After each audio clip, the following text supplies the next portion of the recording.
You're going to come underneath Drew, take a ripping line through this hairpin. Whoa! Yeah, and right there, Kenny clips the pedal, almost crashes. Hey friends, welcome back to the channel. With me again, my new teammate, Ryan. Welcome back to the channel. Good to be back. Yeah, dude, I've been looking forward to getting into this footage. We've been busy racing. This is the Santa Cruz Classic Criterium. This is an important one for us NorCal folks. This is, what, the 53rd running of this race, I think. It's been around forever. It's the day after Cat's Hill. We were able to talk Ryan here into skipping a gravel race and doing a fun crit instead, so stoked on that. But that's a big one. Last year, this was district champs. This course is legendary. It's got a hairpin. It's got this hard climb that we just came up. It's like, I want to say about 200 meters at 6%. You just kind of stand up and do 800 watts up at each time. So it's definitely attrition. We're about to hit the hairpin here in a second. And as we do that, you're going to get a glimpse of the riders on the front. That is these guys in white, 5 of them. This is Project 74. This is the specialized factory team. They've been on the front for a bit too long, I think. A little bit more on that later. But they were the major competition in today's race. Alongside them, you have Sean right here in front in the Allele jersey. Tobin, professional cyclocross racer, in front of him. Big notable teams: Teyrun Elite, Volet, Ride Bikes Bro, Performance Bike. The list continues. This is, like I said, just a really hard-fought race. But there's already 60 minutes of racing behind us. We're like a lap and a half to go. Ryan, tell us what's happened so far up to this point. Yeah, this has been a hard race. I mean, you know, standard attacks going off and having to cover them, but you're hitting that hill every lap.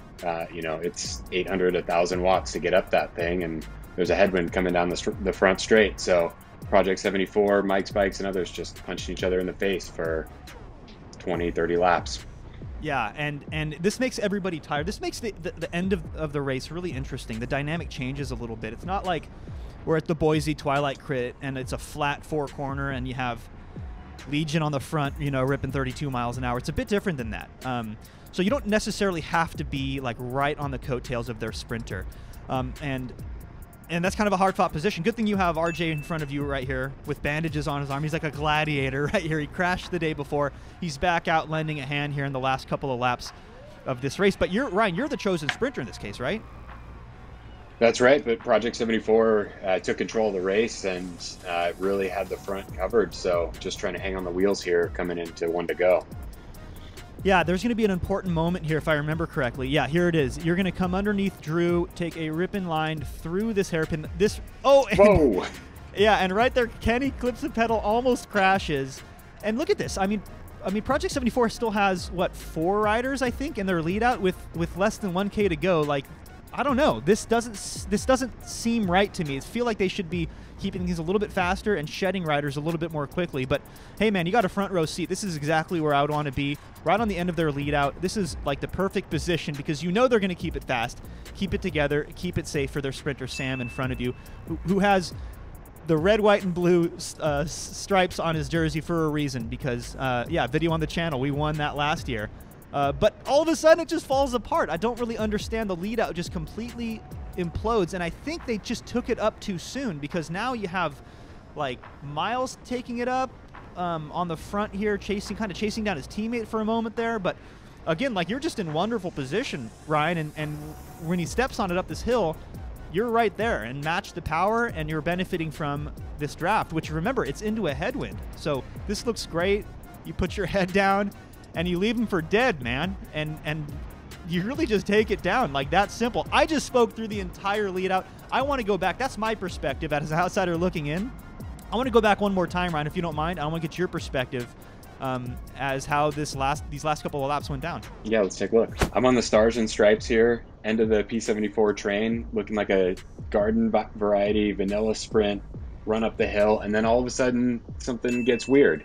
Cam's off the front. I think I'm gonna have to cover it, but then Miles covers it for me. So I jump on Miles' wheel, and I'm expecting now that I've got Sam behind me, and we're gonna go up the hill like this. But then Cam lets us through, and Miles hits the gas. So now I have to cover this little gap, and Miles takes a nice corner through here, gets on the gas coming out of the hill, coming out of the corner onto the hill, and starts to open up a gap. So Yeah, you can't let that happen. can't let that happen. Miles could take this to the finish line with even a small gap like that. So I punched the power, jumped back up onto his wheel, and I don't think I'd looked back at this point. And I don't think anyone had looked back at this Yeah, I was point. about to say, I was taking a look at Miles that whole time. He hasn't looked back either. So he's either assuming that Stars and Stripes is on his wheel, or he's thinking he can take it all the way to the line. But he's got a passenger, Ryan. And I looked back right there, and it was just us two. So there was a gap back behind me, and that's the point at which I decided I had to hit it. So open it up with everything I had. It's a long sprint. It's into a headwind. Not much gas left in the tank after a long 60 minutes, but gave it everything I had. Trying to stay as aero as possible, and it was enough to get to the line today. Dude, stoked. You deserved it, man. That was a great win. It's awesome to see that the Santa Cruz title stays within the Team Mike's Bikes family, man. Well-deserved win. Congrats on that. And as always, great having you on the channel. So much fun. Thanks, Jeff. Catch you guys in the next one.